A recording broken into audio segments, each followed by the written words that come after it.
We begin this evening with a phone call between President Donald Trump and Russian President Vladimir Putin. The telephone call happened earlier today.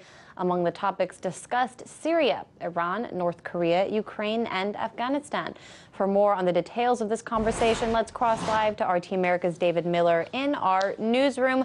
What details can you share with us about the conversation between the two world leaders today, David? Yeah, President Trump did speak with the Russian President Vladimir Putin before leaving for the Thanksgiving holiday break. And here's the president speaking to the media before he boarded Marine One. We had a great call with President Putin. We're talking about peace in Syria, very important. We're talking about North Korea. We had a call that lasted almost an hour and a half. We just put out a release on the call, but we're talking very strongly about bringing peace to Syria.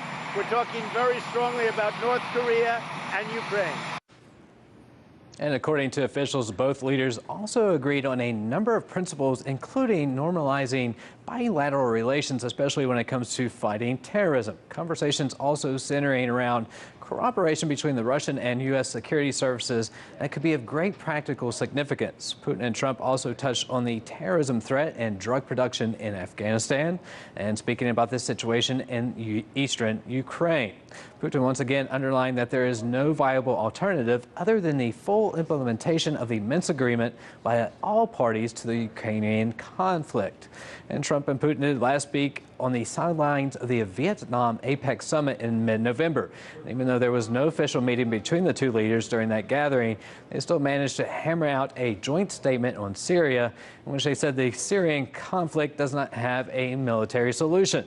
President Putin on Tuesday met with Syrian President Assad at a Black Sea resort ahead of his summit later this week with Russia, Turkey, and Iran.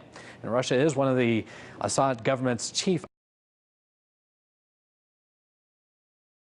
anti-Assad rebels. Putin told Trump that Assad confirmed his commitment to political reforms in Syria that included constitutional amendments. Assad also supported the idea of holding presidential and parliamentary elections as part of the transitional political process.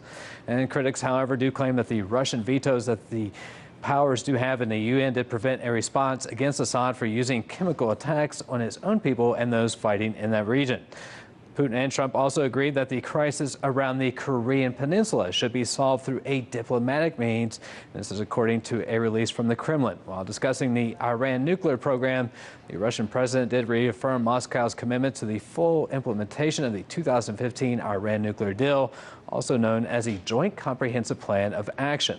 He also called the agreement an important factor of regional stability that also contributes to the global nuclear non-proliferation regime. Reporting from the newsroom, David Miller, RT America.